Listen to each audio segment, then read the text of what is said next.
I'd like to invite our first panel to the stage to address national cybersecurity strategies, collaboration, and information sharing across borders. Some of them have traveled quite a distance to be with us today, and I know we all appreciate it. The Honorable Phyllis Schneck will be the moderator. Phyllis, thank you. Thank you for rushing through traffic this morning. Happy to turn the floor over to you. Thank you. Good morning. Thank you for having me here. Thank you for having us here. Thank you to Catherine for many years of international cybersecurity collaboration and thought that I've been in this room. So this morning, I want to talk a little bit about why this is so important. As you know, cybersecurity, we're all connected. We've heard that before. But this transcends competitive and corporate boundaries. It transcends international boundaries. Every country has their own way of looking at this, and we have to work it together. Our adversaries are working it together very well, and this means that we have to work harder. We have to protect that which is important to our way of life in each country and together and as a globe. So we're very fortunate to have 4 people here that have expertise in this area, explore a lot of how the interagency collaboration works, how the regional collaboration works, how it's working with public and private in each case, and something near and dear to me from DHS, what's so important about information sharing? We talk about this a lot. It's almost commonplace. Why are we doing it? What's the end of it? I represent the National Protection and Programs Directorate from the Department of Homeland Security. So as you know, in DHS, we have many, many different parts. In our part, we have the Cybersecurity and Communications. That's under me. We also have the Office of Infrastructure Protection. And all of that, as well as our Federal Protective Service and our Office of Intelligence Analysis, as well as biometrics, comes up to Undersecretary Spalding. And by telling you that, I mean we look at cybersecurity within my part of DHS as how we mitigate and respond, so network defense, for everything that protects and enables our way of life. But we also have parts of DHS that are law enforcement. So we work very closely with our partners, FBI, Secret Service, and Homeland Security investigations, and then our brothers and sisters in the FBI and the intelligence community that Phil represents today. And in our National Cybersecurity and Communications Integration Center, acronym world known as the NCIC, that's our 24/7 watch center. It's where a lot of the excitement happens, where we understand and learn and receive information from victims or for those that share information, whether it be private sector partners, state and local, to help us with our role to respond and mitigate to cyber threats, to civilian government, private sector, all the way from the smallest companies to the largest, and academia. We are the center of sharing what I call cyber threat indicators, the raw materials of cybersecurity information, working hand in hand with our privacy and civil liberty experts to ensure that we collect enough information to get a situational awareness that helps to protect us, to be able to share that information in near real time, machine to machine, internationally. We could talk about that today. At the same time, doing it right so we protect all the things that define our ways of life internationally with privacy and civil liberties. So with that, I'd like to go ahead and introduce our panelists, and it's an honor to introduce Bob Gordon, who I've had the opportunity in both private sector and now in public service with whom to work. Good morning, and thank you very much for the opportunity to participate in today's conference as we explore enhancing cooperation across digital borders. What I'd like to do is just spend a minute at the outset to just describe a little bit of the mandate of public safety because it'll give you a little bit of context for our remarks that'll follow along. We have a lot of the similarities of the cybersecurity responsibilities that Phyllis just described in the Department of Homeland Security. We also have the coordination functions that are the responsibility of the President's Cybersecurity Coordinator. Broadly speaking, we're the lead portfolio within the federal government dealing with all matters related to public safety, including things such as national security, emergency management, countering crime, and border strategies. Within the realm of cybersecurity, our responsibilities are basically fourfold. We house the Canadian Cyber Incident Response Center. That's Canada's national CERT, and they're the single point of entry into the Government of Canada for all critical infrastructure organizations on cybersecurity issues. We provide the policy and coordination functions across government for basically all federal government departments. We provide the cyber policy and programs for critical infrastructure. And we also deliver the Cybersecurity Public Awareness Program. Let me begin my remarks by briefly outlining Canada's cybersecurity strategy, which we released in 2010. Our strategy is a public-facing document. It spoke of the rising threat and the need to marshal and leverage government and private sector capabilities to address it. The strategy is built around 3 pillars. First, the need to protect the Government of Canada networks and to safeguard the information they contain. That's also fundamental to our national and economic security. It's also necessary for maintaining the trust and confidence of our citizens and our allies who entrust us with their information. Second, the strategy tasks government with working with partners to protect critical systems outside of the federal jurisdiction. Principally, our work focuses on protecting critical information infrastructure. In the federal framework, these systems are frequently owned by the private sector, but regulated at the provincial and not the federal level. Third, the strategy seeks to raise awareness to enable Canadians to better protect themselves against cyber threats. The strategy recognizes that cybersecurity is a shared responsibility between government, the private sector, and individuals. International engagement is a key priority for Canada because dealing with cyber threats in isolation just isn't acceptable. It won't work. Canada is committing to working with the United States and other like-minded countries to ensure that we have a common approach, that we're able to prevent, monitor, and respond to the threat of cyber attacks, not only within our individual countries, but also within our region. I'm going to offer a few specific initiatives both in the Canada-US context and also in the broader international domain. Public safety and the Department of Homeland Security have had a long history of collaboration in order to protect our respective critical infrastructure. These efforts apply equally into the cyber dimension. For example, at the tactical level, in October 2012, Canada and the United States announced the Cyber Action Plan between the Department of Public Safety and the Department of Homeland Security to enhance the already strong partnership and cooperation on cybersecurity matters between both countries. It sets out a number of very practical objectives for cooperation. An example of a concrete result of the initiative is that Canada and the United States have enhanced operational collaboration on handling cyber incidents. Canada has been a participant in the US-led exercises such as Cyberstorm, National Exercise in 2012, and the GridX-1 and GridX-2. Another example was last March.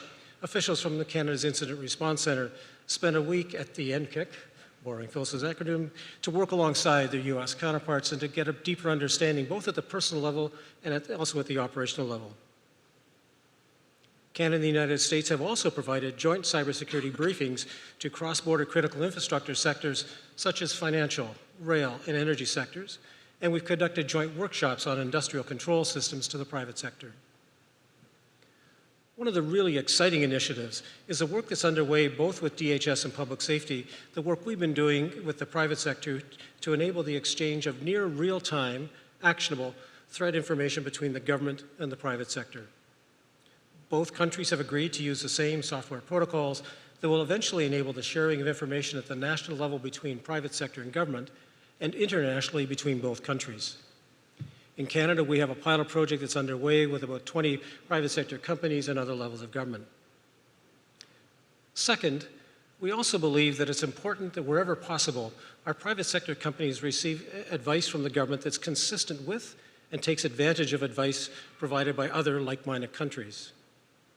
In that regard, Public Safety Canada has developed a document for critical infrastructure owners and operators that offers information on preventing intrusion and disruptions to their network. That document endorses the framework for improving critical infrastructure cybersecurity that was developed by NIST in partnership with DHS. Canada acknowledges the framework's relevance and applicability within the Canadian context. As a matter of fact, Canada participated in the drafting of the NIST framework. The document encourages critical infrastructure operators to apply the principles outlined in the NIST framework to analyze existing practices, establish action-oriented objectives, and implement measures to enhance their cybersecurity posture. The document further recognizes that there are a number of other cybersecurity standards and best practices available in Canada and offers some additional information. Third, both Canada and the United States are moving ahead with information sharing arrangements to deal with the increased cyber risks that confront the private sector. Many Canadian companies benefit from being members of Information Sharing Analysis Centers, or ISACs, that exist in the United States. But both countries recognize that information sharing needs to also occur across these sectors. To that end, in Canada, work is underway with the private sector to better understand the challenges and opportunities in improving cyber threat information sharing across Canadian industry sectors. The private sector is recommending the establishment of an across-sector Canada Information Security Sharing Hub. A fourth example of collaboration is coordinating our cybersecurity public awareness efforts. Both countries recognize October as Cyber Awareness Month. To give effect to our awareness efforts, a partnership has been established between Canada's Get Cyber Safe, it's a public awareness campaign, and the Stop, Think, Connect initiative in the United States, which is organized by the coalition of private companies, not-for-profit organizations, and the government. Let me conclude by offering a few comments on the broader international aspects of information sharing and collaboration. Active collaboration with international organizations is crucial, and this is one of the reasons why Canada and the United States maintain strong engagement activities in the hemisphere. Proof of this is our support for the Organization of American States Inter-American Committee Against Terrorism, or ICCE. International organizations, particularly groups like ICCE, have been key actors to advance capacity building efforts by enabling participating states to combat crime and terrorism both online and offline. Canada has helped to fund OAS and ICCE initiatives aimed to enhance regional level planning and coordination, as well as regional cooperation efforts. As I previously mentioned, Canada also recognizes that cybersecurity requires a global effort, and I can proudly say that Canada's National Computer Incident Response Team, or CSIRC, has formal and ongoing collaboration with 18 computer incident response teams that have been recently established throughout the Americas. It's through such response teams that we can share information on cyber threats and best practices so that we can better address our common concerns regarding cybersecurity. A final example of international collaboration was the announcement at the Global Conference on Cyberspace in The Hague by Canada's Minister of Foreign Affairs that Canada is joining the Global Forum on Cyber Expertise as a founding member. The minister also announced that Canada will be providing over $3 million to support anti-cybercrime capacity building initiatives in Central America and the Caribbean. And I think I'll stop at that point. Thank you. We have a lot to talk about this morning. So, Komi Suzaki. Good morning. Thank you for inviting me to such a wonderful conference in a historic hall with great audience and panelists. I'd like to explain Japanese Ministry of Defense perception of cyberspace security. And secondly, I'd like to talk about the recent initiatives by the Japanese government and MOD. And thirdly, I'd like to talk about the future direction of Japan's cyber policy. Let me begin with an overview of threat perception. The ICT, Information Communication Technology, has become a foundation of all social, economic, and cultural activities with the utilization and development of widespread, sophisticated information and IC technologies, such as smartphones and Internet of Things. Cyberspace, which has been brought about by the development of ICT, is now an important platform to support the growth of the state. On the other hand, with the further reliance on ICT, the complex, sophisticated methods of cyber attack and expansion of the scope of the attack, the severity of cyber threats are increasing, a situation in which the real-world administrative and social function is paralyzed due to the destruction of infrastructure is more likely to happen these days. Even the self-defense forces, or SDFs, are dependent on domestic and foreign social infrastructures, such as electrical, power grid, and communication lines, to execute their various missions. They include peacekeeping operations, disaster relief operations, and defense operations.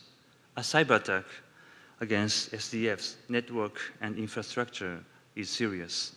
Cyber attack against social infrastructures can be a major obstructive factor to SDF mission too. This means protection of critical infrastructure from cyber attack is an extremely important matter to be considered for mission assurance of the SDFs.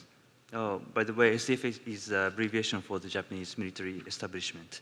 Therefore, ensuring a stable use of cyberspace from the security point of view is one of the most important challenges that must be addressed by the whole of government and the international community, rather than tackled solely by the military. Second point is recent initiatives.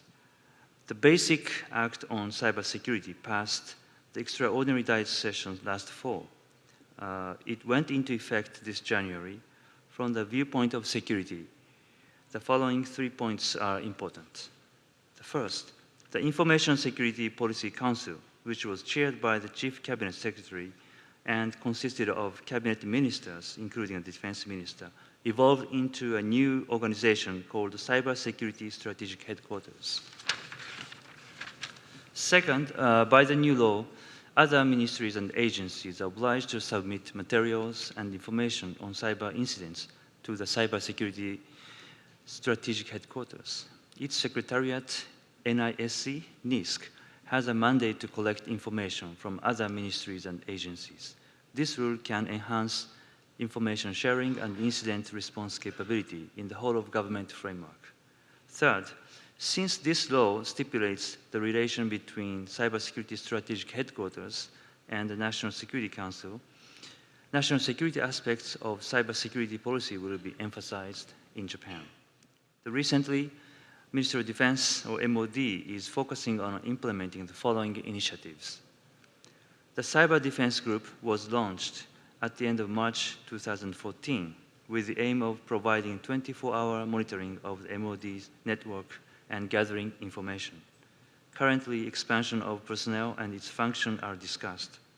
For example, Ministry of Defense may consider ability to prevent adversaries' use of cyberspace in the midterm defense program that was formulated in the end of 2013. This is a 5-year defense program. In terms of enhancing training workforce development, we have secured budget from fiscal year 2014-15 for developing the cyber range, and we are now making arrangements for that. From the viewpoint of partnership with private entities, we established a Cyber Defense Council 2 years ago to enhance dialogues with defense industries. We are promoting various cooperative efforts, including development of incident information sharing and joint training and exercise with private sectors. We think it important to have dialogues between defense authorities too. For example, we established a Japan-US Cyber Defense Policy Working Group, or CDPWG, 2 years ago. This group was co-chaired by Ministry of Defense Deputy Director General of Defense Policy Bureau and Department of Defense Deputy Assistant Secretary of Defense for Cyber Policy. We also have dialogues with other partner countries or organizations such as United Kingdom and NATO. We are strengthening our specialized and concrete cyber defense cooperation, including exchange of best practices in training and human resource development. And we share threat information through these dialogues. In addition, we are having dialogues with other countries such as confidence building measures. In addition, subject to the provisions of the above-mentioned Basic Act on Cybersecurity, just passed last November, we are currently developing a new national cybersecurity strategy with the leadership of NISC, National Center of Incident Readiness and Strategy for Cybersecurity. This is supposed to be adopted by the Cabinet and will become public in coming June. The new strategy will specify 3 objectives of the Basic Act on Cybersecurity. First, improving vitality of economy and society. Second, realization of the society in which people can live with safety and security. And third, peace and stability of international society and Japan's national security. Next is the future direction. Traditionally, the SDFs are considered self-sufficient organization in accomplishing their missions as well as have the highest capability among government organizations. They have a leading responsibility for Japan's security. On the other hand, they can no longer achieve their mission alone, since land, sea, and air and space domains are all linked through cyberspace. The SDFs are not the only organization that possess advanced capabilities in cyberspace. We have multiple actors such as police, regulatory agencies, private companies, including entities of critical infrastructure and individuals. Therefore, in order to accomplish SDF mission assurance, it is important to make efforts in ensuring the functions of the entire country, along with capacity building of all these actors. In addition, considering the fact that cyberspace is globally linked and maximizing opportunities for future US-Japan joint operations pursuant to the new Defense Cooperation Guidelines for or dispatching self-defense forces to peacekeeping missions based on the ongoing national security legislation, we need to cooperate further with like-minded countries, including the United States. Specifically, we have priority in bilateral multilateral threat information sharing in a prompt and appropriate manner. Discussion of offer incentives to the private sector for accelerating cybersecurity and capacity building through joint training and exercise are recommended.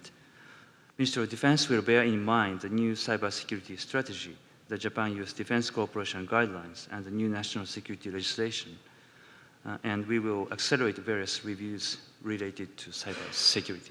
Thank you. Thank you very much. I'm focusing on your statement that can go to the whole panel today. We can't do this mission alone. So we'll keep that as a theme. Next is Phil Quaid, Special Assistant to the Director for the National Security Agency for Cyber and Chief of the NSA Cyber Task Force, and who has been an incredible partner to many others, including us within the government on the research and technology side. Thank you, Phyllis. Thanks for having the National Security Agency here to participate in the panel. Last week I was out in San Francisco getting ready for a panel on cybersecurity at the RSA conference. Maybe some others were there as well. And prior to the panel, I was chatting with a relatively junior technologist from a company, and she was from the standards arena, and she was incredibly smart. So I have her business card and intend to follow up. But what struck me was something that she asked me, almost in a pleading way, as we finished our conversation about standards. She said, "Do you think the day will ever arise when the intelligence part of NSA splits off from the cybersecurity, the defensive part of NSA?" And what she was trying to say that, in her own way, was that NSA brings forth tremendous technical insight and operational experience in cyberspace, but it has a subtle people suspected of doing bad things against the American public. Of course, it doesn't do that. But we have a valuable technical contribution to make to those who make policies and operate networks. So specifically, the National Security Agency fundamentally is about helping to keep the country safe, helping ensure its national security. And the way it does that is it collects intelligence on foreign adversaries, and that's one half of its mission. The other half of its mission is to do cybersecurity for the Department of Defense and other national security systems. And everything that NSA does, of course, is authorized by the President, the Congress, and the courts. But NSA made the press a couple years ago because it was disclosed the scale at which it conducts its authorized intelligence activities. And my impression of the reaction of the public was not so much that people believed that NSA broke the law in conducting its foreign intelligence mission, but they were kind of weirded out that NSA didn't have to break the law to do the things in foreign cyberspace at the speed and scale it did. And I think it surprised a lot of people. And so we're very happy with the public dialogue about, what's it take to do things at speed and scale in cyberspace. And what people observed was that the NSA strategies to do its foreign intelligence mission against adversaries and terrorists and such is that we use very, very high degrees of automation and integration of products to achieve the speed and scale results. And the reason I give you that rather long introduction about the intelligence part of NSA is because the strategies of automation and integration are very much applicable to the cybersecurity problem as well. Specifically, information sharing is the blood that needs to flow to make this overall strategy work. Information sharing between public and private sectors, private to private sectors, foreign partners, U.S. government partners. It's all about getting that blood to flow across the cybersecurity fabric so that we can each protect our own national interests and help protect each other's global interests of our common values such as economic prosperity, freedom of speech, et cetera, et cetera. That information sharing and type of collaboration has served us very, very well internationally when addressing the counterterrorism problem. And again, we think that the information sharing and automation and integration are strategies that will also serve us well for cybersecurity. Fundamentally, I think what we're trying to do is we're trying to address the destabilizing actions of those who are trying to have negative effects for us in cyberspace and do so in a way without using force, right? So there's lots of different ways to do that. So when I talk about information sharing, I'd like to get a little bit more specific, if I could, please. Sometimes we talk about information sharing as only being sharing our insights on threat. Now, don't get me wrong, that's an incredibly important aspect of information sharing. As Phyllis said earlier, Department of Homeland Security gets specialized insights on threats, and they are very much focused on sharing with those who can put those insights into action. Similarly, the National Security Agency gets insight onto foreign threats, and we provide that information to those who can make it actionable, including Department of Homeland Security.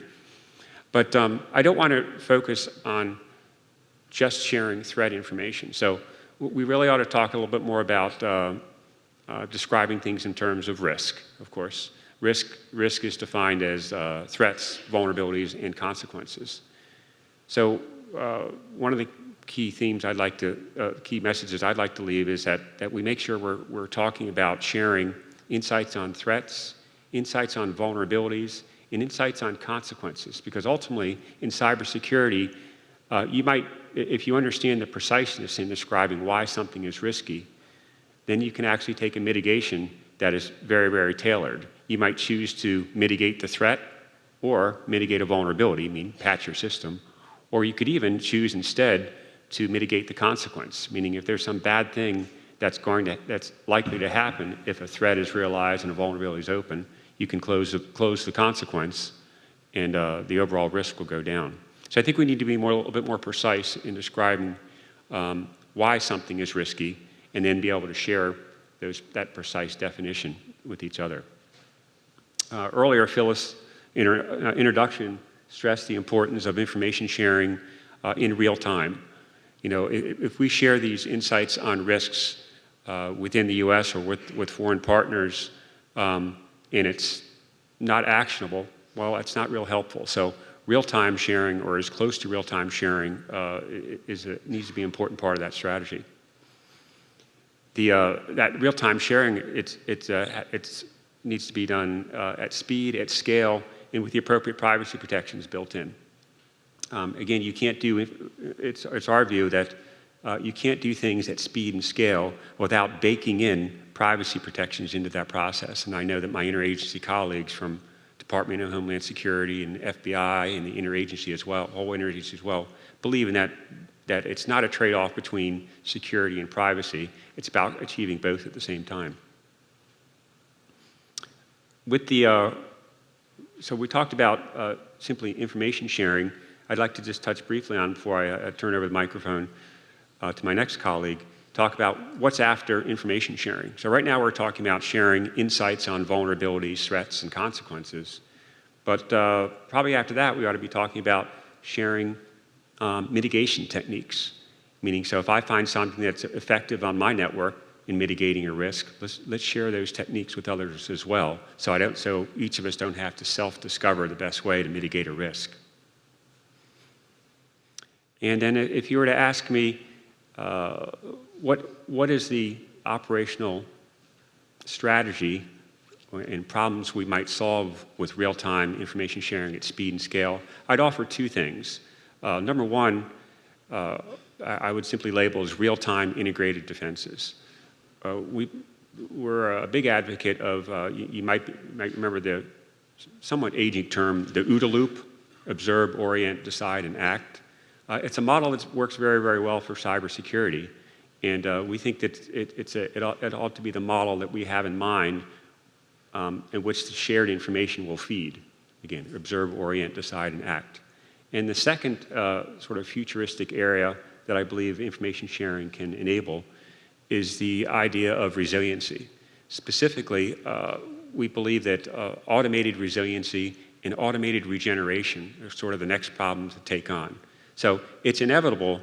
In fact, one of my favorite provocative questions is, what would you do differently if you knew your network was going to be compromised? What you would do, I think, is you'd be taking some proactive measures to make sure you could regenerate to a known secure state so you can get back on your feet and start operating again. Right now, in our experience, that takes far too long. Sometimes it's weeks, sometimes it's months that people are shutting down their networks in order to recover from a compromised condition. So information sharing can ultimately fuel integrated real-time defenses, but ultimately down the road, information sharing can also help fuel automated resiliency regeneration. Thank you for your time. Thank you.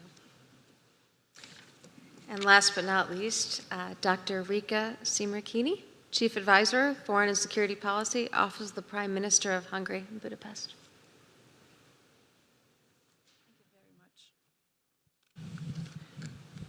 Thank you very much for the opportunity to speak to you today. I very much appreciate, and I very much appreciate the sequence of the panel as well, because I think it really gives, as we discovered just a few minutes before the panel, that we share some of the fundamental beliefs of how our governments can handle the challenges arising from cybersecurity risks and developments.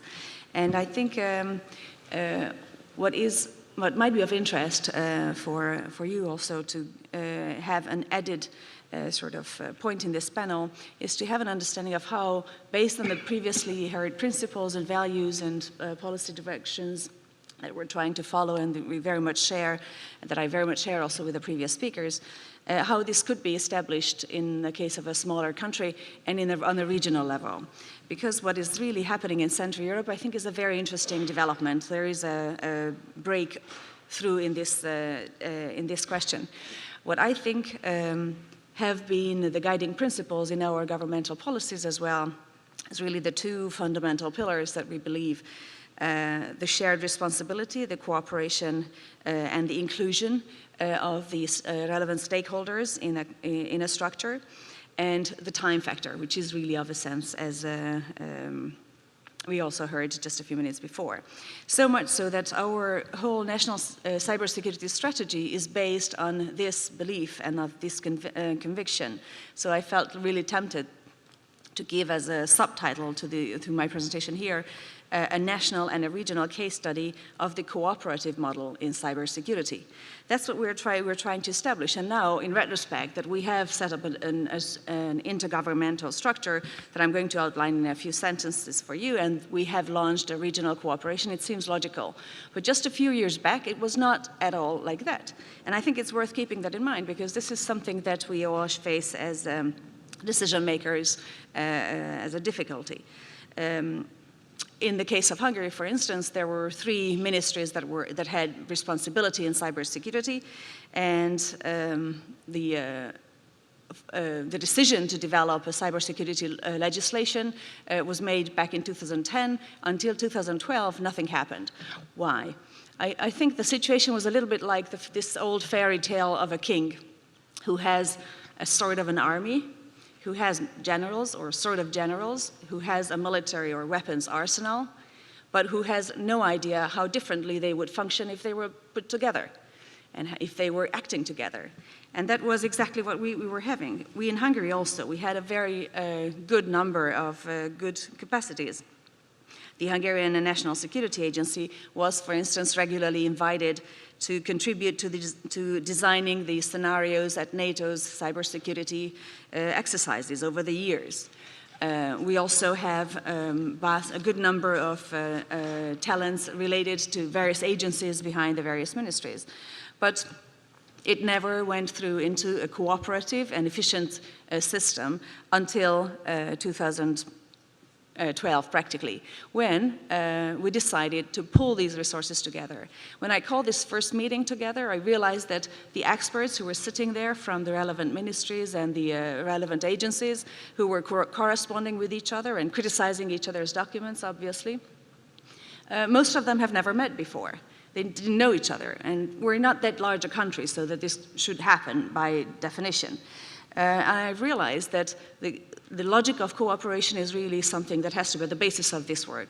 So what we tried to convince them was that they can go on for another 2 weeks with the discourse, but if not, then we are going to draft the text for them. It made a very powerful impact on sorting out the differences.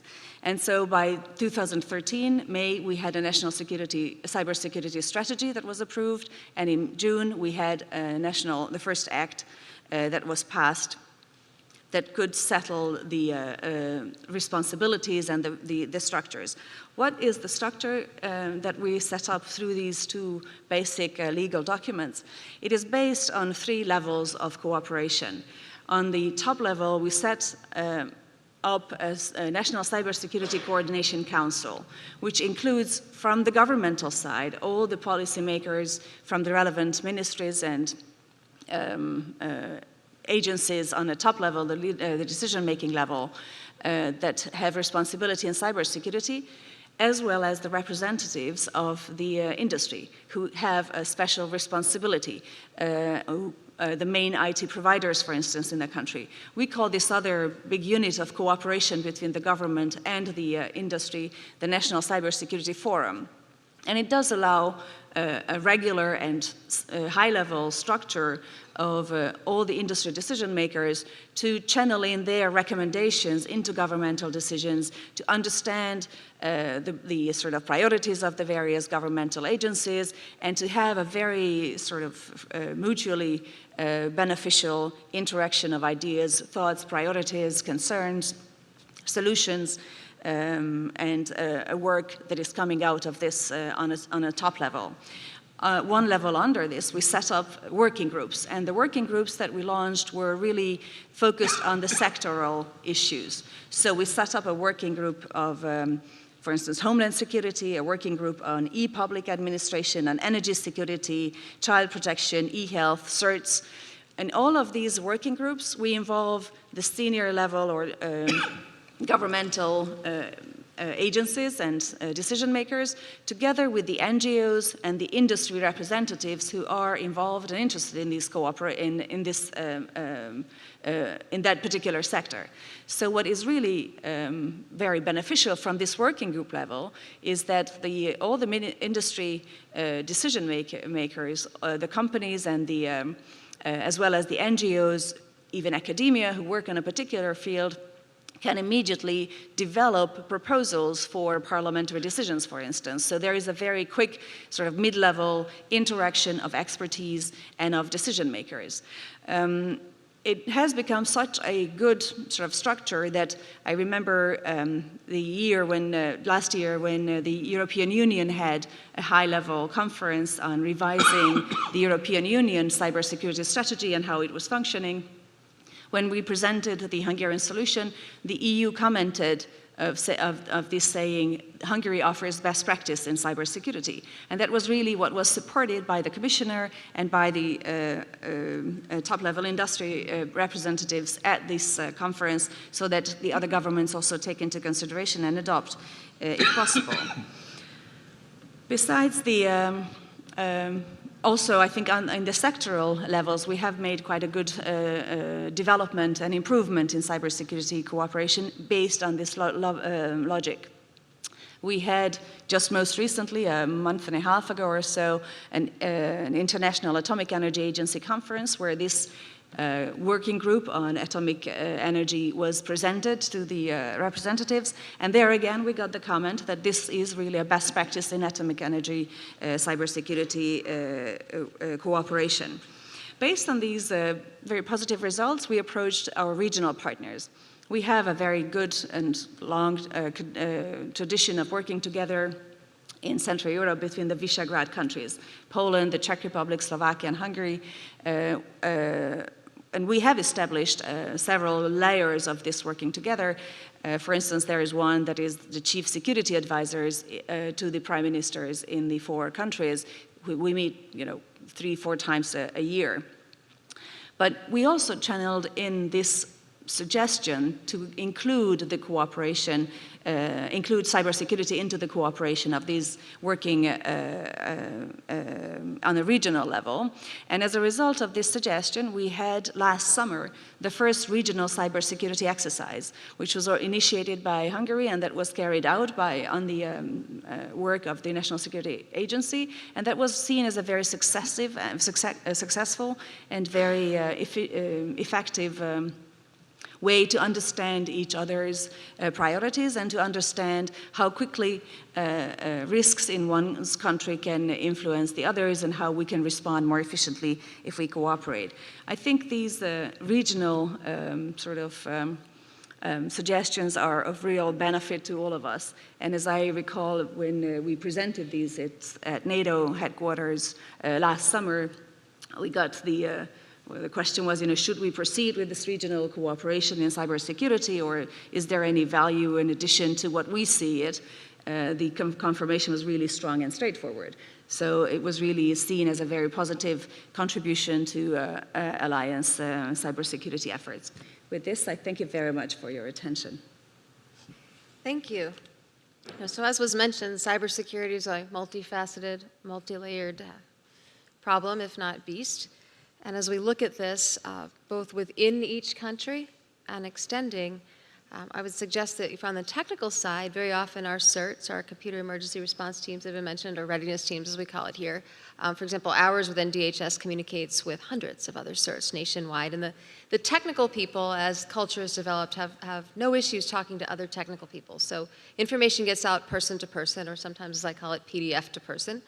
This is slower than machine to machine, which is where we're going, and that's what's coming out of our NCIC and DHS. But to do this right, it takes microcosm, so how we communicate among our interagency partners and private sector in one region and country, and then how all the other countries do that together. So I would put it to our panelists today. Let's talk about both what incentivizes the private sector to work with each other and with government to share this info, or to fill the blood with immune or antibodies, as you will, to use Phil's analogy, and then also how do the agencies work together. And I will add a plug for the cooperation that we do get from the NSA and the FBI and the Secret Service and ICE and all the other letters you might imagine has never been better here.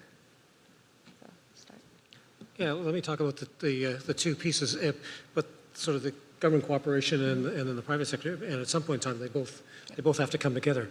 I'll do the easier part first, which is the government piece.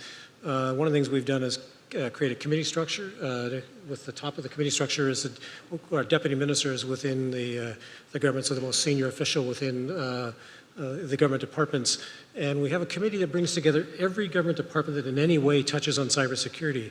So it's the obvious, some of the technical and intelligence groups on the one end, but it also involves the foreign ministry, but it also gets into the economic side. So our industry department is in there, our finance department, because we all have parts of that, the cybersecurity program to bring together. That seems to work very well. It provides that strategic, longer-term vision, and of course we then have a committee structure underneath that to try to bring the government departments together.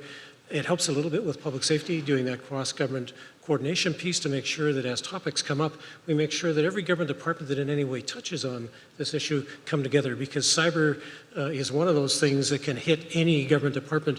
And actually one of the challenges that the private sector threw out to us when we were putting our strategy together, they said, look, we've got to decide, you've got to tell us who do we come into government to talk to on cybersecurity, because it could be anybody.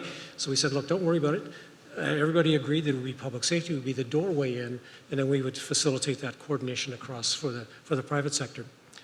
For the private sector, the interesting thing, there's 2 parts to it. One is we've heard from chief executive officers that cybersecurity should not be a competitive issue between companies. How they deliver services, they will compete, and that's their bread and butter. But if one part of a bank, for example, is being attacked, it's to the betterment of all of the banks that they work together to stop that, because you don't want to destroy the integrity of the systems.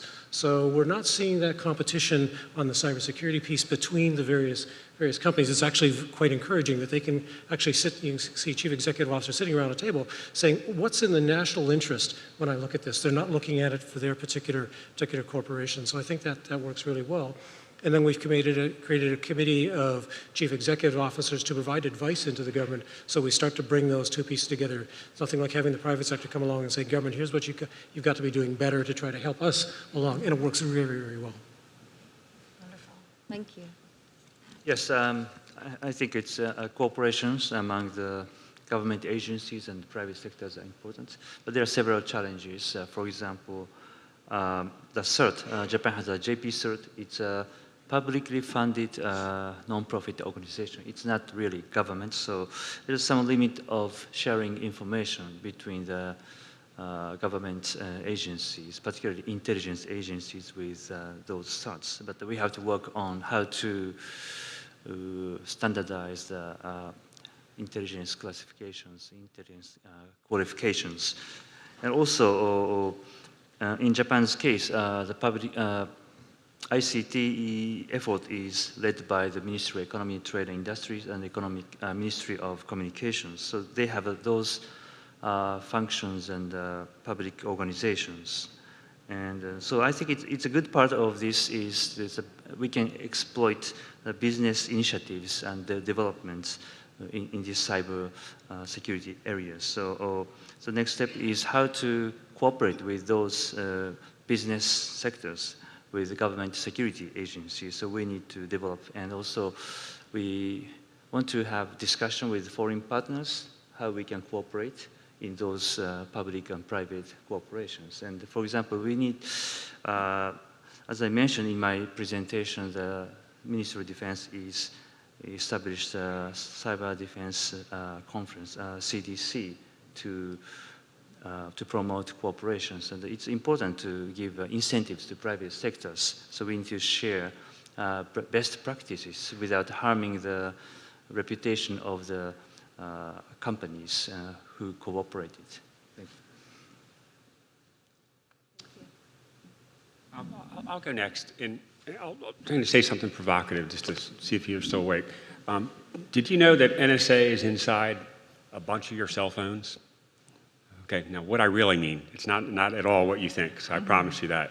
What I really mean is that one of NSA, I told you earlier, NSA's strategy, one of NSA's missions is to help secure the Department of Defense computer systems in partnership with lots of others, so that's one of our missions. In doing so, it doesn't make sense for the NSA to try and develop specialized technologies that just the government or just the Department of Defense would use. So what we try to do is we try and influence the security of commercial products for the better and raise up the security of those products so they're good enough for the Department of Defense and the national security systems to use. So one example is that, getting back to my cell phone loose end, I need to close with you. Several years ago, NSA helped develop secure Linux, an operating system that's at the root of many cell phones in the room here. And we helped publish that open standard for a secure operating system for Linux. And now it's being adopted by the private sector in large parts. And the government's going to benefit from that. So our strategy is influence the security of commercial off-the-shelf products for the positive, because that's a tide that floats all boats. It makes the commercial products good enough for the Department of Defense to use, and of course it raises the security of those products and the whole nation benefits. Information sharing is the exact same strategy, where if the NSA or the US government can share information with the private sector and our foreign partners, that's a tide that floats all boats as well. It'll make others' cybersecurity better, and quite honestly, the US government is going to get information back from those private sector and foreign partners. And of course, the private sector is where the innovation in the building and the operating of these systems actually happens. So that the two-way exchange of information sharing is an absolutely essential strategy, and it gets back to the tide floats all boats. And one last thing, in case there's any question all about my cell phone joke, just talk to me afterwards. It was just a joke. Thanks for making that clear. And one piece just to amplify what Phil said, the commercial products are very important. So as a government, we're looking very closely at how do we increase the amount of innovation. I can speak for us at DHS. How do we increase the amount of innovation we can not only glean from DoD and NSA and other parts of government, what they're building and using. We have some joint research projects as well, as you know, but also getting out to the West Coast. As you heard, our Secretary announced a West Coast office for DHS last week at RSA, as well as the Secretary of Defense announced that as well. As a government, we're looking at how we can work, get some mind share, understand how the rest of the country thinks, get out of Washington sometimes, but also bring good science into what we are trying to build to then work with the rest of our international partners as well. So with that, I'm sorry. Dr. Smith. Yeah, I just think it's really one of those most important issues that can make or break a system. And I think in our experience, exactly as Robert said, the point of entry for the concerns, issues, suggestions is very important to identify, and that is really what is being offered through the working groups, and that has established a very solid cooperation in the various sectors between the stakeholders and between the decision makers. What we could see is that hotlines were established, for instance, by the partners in working in the working groups in both the energy sector and in the other sectors as well, through which you could identify immediately the relevant people to give responsibility, to coordinate very fast, and so the level of cooperation was raised so drastically, practically through after the setup of these working groups and the launch of the cooperation inside between industry, NGOs and government, that really created a very positive effect.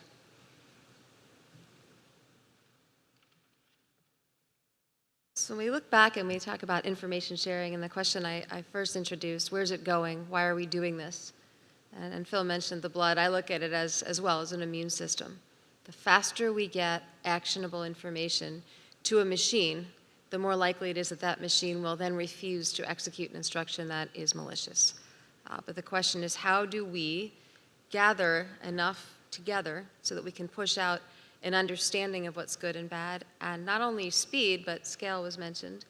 So I might pose to the panelists, if it's fair, how would each country look at not only working within your countries and your certs and your policies that are forming in each different way to collect this right information and get it out, how do we then start looking as a world to collect the right information in the right places? I guess there's a couple of parts to that. And let me talk about the piece, and it's come up a couple of times, and sort of how do we start sharing information at machine speed rather than how fast I can write it or type an email with all the inherent errors that come along with that. One of the, as I mentioned in my comments, one of the interesting things is the agreement to use the sticks and taxi protocol as a way to both one part of the software starts to describe the data, and the second part of the software is how you actually start to transport the data quickly. And we've had agreement now between Canada and the United States, so ideally at some point in time, and we have some policy issues that we need to work out both within our respective countries, because the security is one part of it, but it's also the privacy piece needs to be factored in as a critical element of that. And we can sort those out. We're working with our privacy folks now. But ideally what will happen is you'll see an alert come up in a financial institution, as an example, which will immediately go amongst the banks. It will go into the CERT community, go across the border to another CERT community, and out to the respective private sector at the speed of the internet, not at the speed how we would normally move data, so we can actually start to action it. And I think that's really exciting. We've started to see some other countries take up the same initiative. We've had discussions with Australia, who are, as an example, are along the way of adopting it as well, and as other countries are moving along. So I think there's a bit of a momentum to start to do that. There's flexibility on what software protocols it can be, but basically we've got to agree to it. The second thing is, how do we then entice industry to come in? What is industry going to get out of this? Well, there's two things. One, the more information they put into it, the better the CERT community is at actually analyzing that and giving it back to the private sector, information that's coming from a range of companies. That's on the voluntary side. But Canada last week announced as part of our budget that we will be introducing legislation fairly soon that will compel what we're going to be describing as vital cyber system operators, that they will be required to advise us of incidents that occur on their systems. We'll be working with the private sector to define what those actually will be and reporting mechanisms. But it's to get that information into the government, put it in a way that anonymizes it and getting it back out to the private sector so they can see benefit from it and actually take some action to stop the attacks from coming in rather than dealing with it after the effect. Super, and we too favor unified cyber breach reporting, so perhaps our nearest neighbors can advise on that. So how to share information, that's a challenge. And as I mentioned, in Japan's case, we established a new cybersecurity headquarters this January. So they have a authority or power to collect information from relevant ministries. So as a Ministry of Defense point, we are obliged to submit some materials and threat information if we get materials. But we also expect the well-processed and analyzed information for each relevant ministries. And for the foreign partners, I think in some cases we need some framework or agreement, such as GSOMIAs, to exchange information in a timely and secure manner.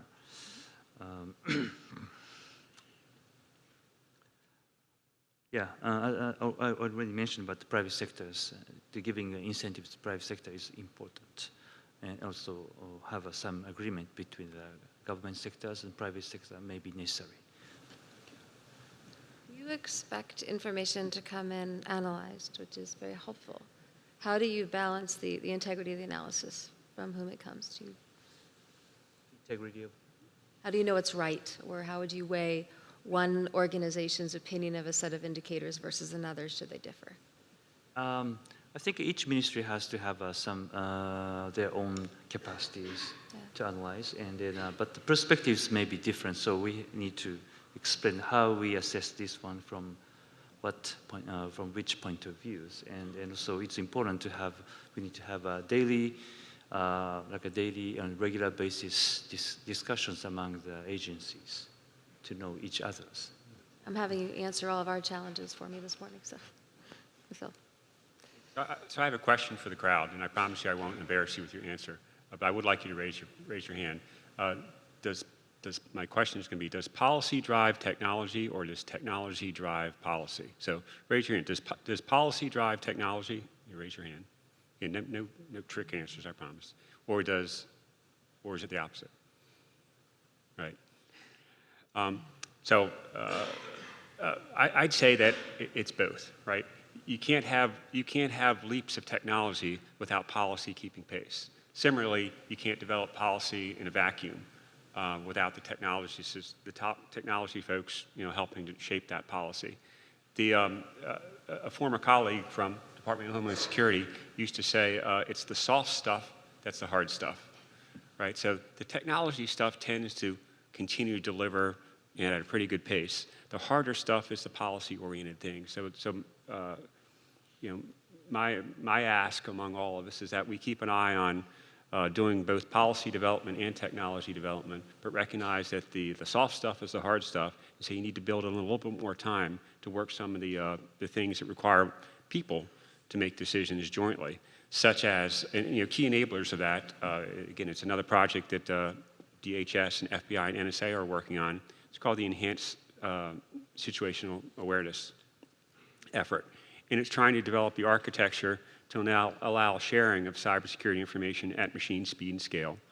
But some of the softer things, those things that have taken the longest time, are creating what we're calling multilateral information sharing agreements. And earlier you mentioned very importantly the things such as STIX and TAXI, standards for sharing information. And so we just need to build in time very deliberately into our schedules to address both the hard stuff and the soft stuff. This question really goes back to the beginnings of all these dilemmas. I think Budapest was the first the place where the first international document was signed, the Budapest Convention back in 2001, maybe, and the last ever since. And these dilemmas really are there, but I also very much believe that policy decisions and policy priorities have a very powerful impact on promoting cooperation and bringing through values that are of importance. Let me start back with you at this end. What are some of the challenges that you face today with some of the, or that you see with the international piece of this and expanding the sharing to all the countries to really get it right? There's a vast number of challenges. It's, I think obviously how technology can respond to the developments and how that can be incorporated into decision-making is a fundamental challenge to all of us. But I think in terms of the existing cooperations or existing frameworks, whether we can fill them in with concrete cooperation is the next big step, and how we can remain consistent on bringing forward a model of cooperation and a model of integration across the borders in the international level. That's a fundamentally big challenge, and how countries of the same value basis can develop that cross-border cooperation is the next big step, which is, I think, ahead of us for the next months to come, or at least years. Thank you. Bill, any thoughts? I think I'm going to defer to my colleagues on this and hear them out if they don't mind. I just say, just very briefly, that back with my previous point, that we need to focus on what are the norms of behavior in cyberspace that we can all agree to, and then maybe sketch some multilateral information sharing agreements among like-minded countries, and then you build out from there. But I don't think we can do that, 250 countries at a time. You have to start small and build out. But I'd really like to hear some of the other answers.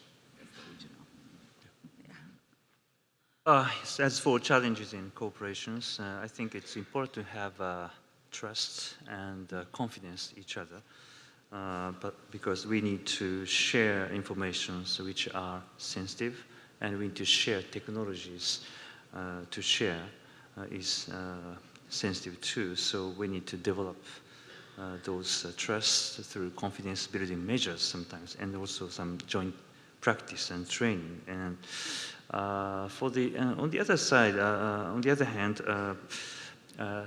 so international cybersecurity has important aspects. Even some of the countries which are not really friendly to Japan have a common interest in discussing the cybersecurity. Although we have limitations in sharing information, but it's important to develop the policy discussions.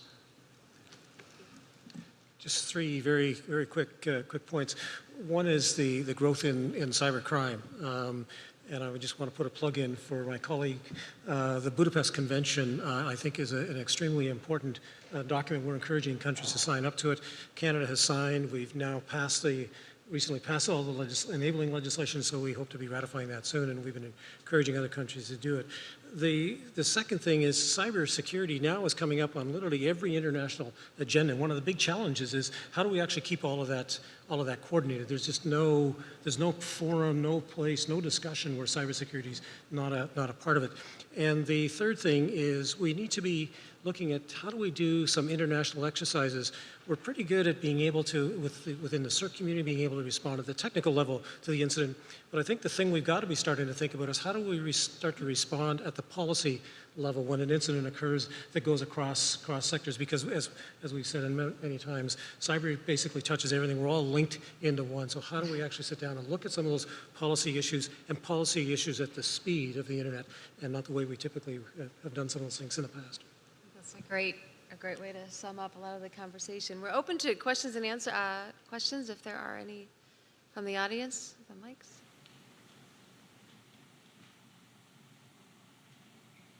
Hi, Medika Keo. I basically straddle operational, technical, and policy around information sharing. And I wanted to make a comment, and I had a question. So there's a group called FIRST, which is a collection of incident response teams, both from the government side as well as the public sector. And there's actually an initiative that's starting a special interest group on dealing with what to share, with whom to share, and what you're allowed to do with the data after you've received it from somebody. So I would encourage everybody on the panel from the government side to work with your national certs that do represent it first, because that has not been clear at all. And I've been in operational security groups that have shared information since 2000. I was actually in Estonia in 2007. I am Estonian. I was actually the trusted introducer. And I was just reflecting back that that incident was 8 years ago, right? So actually discussing how we deal with any kind of cross-boundary issues, I'm hoping that at least, and this is where I get to the question, how from the government or intergovernment have you decided on what to share with whom between interagencies and what they're allowed to do with the data?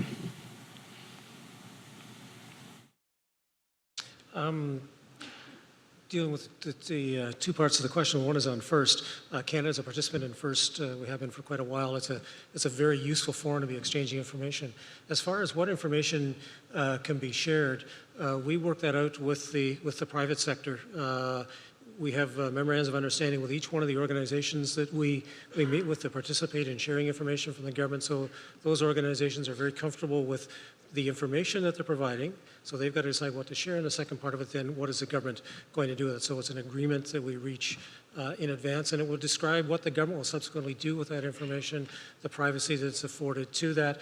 And that way the owners of the information, the private sector, can actually go back to whoever their stakeholders are and say, here's what they're doing with the government, and we're doing this willingly, and here's what the protections are for your information. It's the same kind of thing we're doing internationally when we're sharing information. So it starts within a national context, but then broadens out when we start to look at it internationally.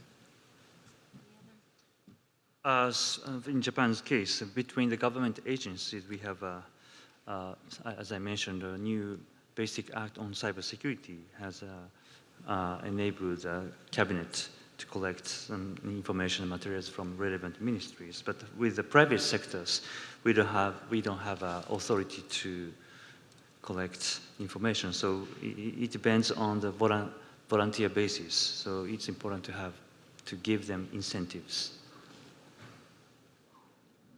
My experience is that information sharing and cybersecurity is mostly done today on a bilateral basis, and perhaps more and more on a multi-party basis. But I don't think there's a model yet that describes in one or two sentences the decision-making process for sharing across countries at large. Yeah, I tend to agree absolutely that it works really well when it's on a very strictly bilateral basis, whether it's private industry and government or agency, or whether it's between two countries. The concepts and the principle and then the practices of how to sort of get down to that bilateral meeting, that's where collaboration and the more regional framework can help. I would add that we have a new acronym in town called the ICCE, Information Sharing and Analysis Organization, which broadens, it's the ISAC concept, where like, and normally those who know each other already, but like groups get together. But this expands it from critical infrastructure into groups of dentists or groups of planets.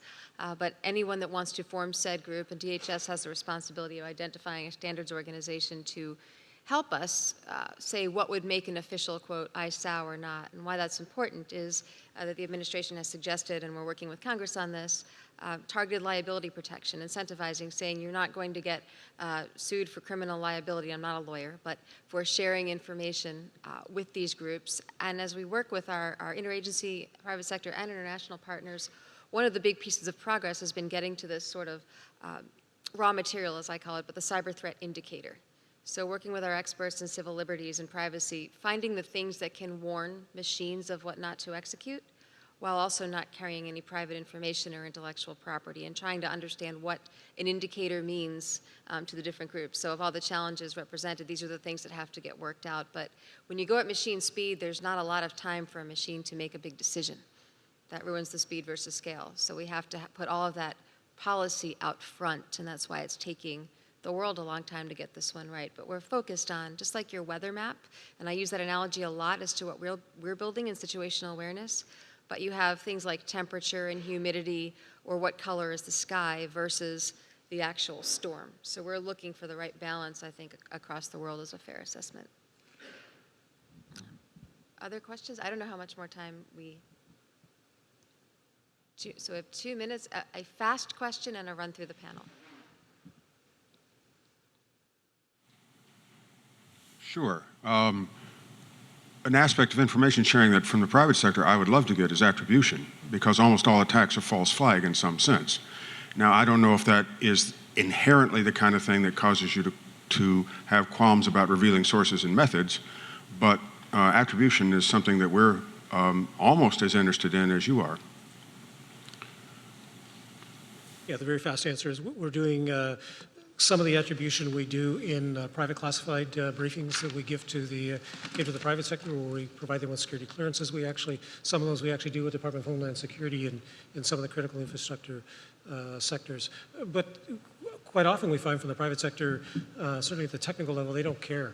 That's what we're being told, and they're actually happy that we strip off it all the information or all the things that would make the information otherwise classified, so they can get out the indications of warning. They can actually do something about it. I think attribution is important, but it's sometimes difficult. But because of technologies to attribute is becoming more and more realistic, and we can have attribution cooperation with countries such as our allies. And also, domestically, we also have some legal limit and constitutional restrictions to how much we can attribute, how we can respond. So we need to have technological challenges and the legal challenges to implement attribution. But if we can successfully attribute, and if we can demonstrate that we can attribute, attribution capability would create deterrence against potential adversaries using cyberspace.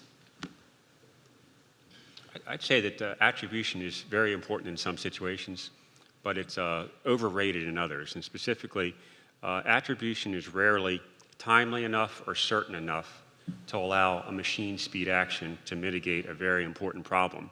So while we need to keep our eye on attribution for the times where it's important, and other times action speaks louder than words, and it's important to mitigate a risk rather than determining with 99.9% certainty who actually did this to.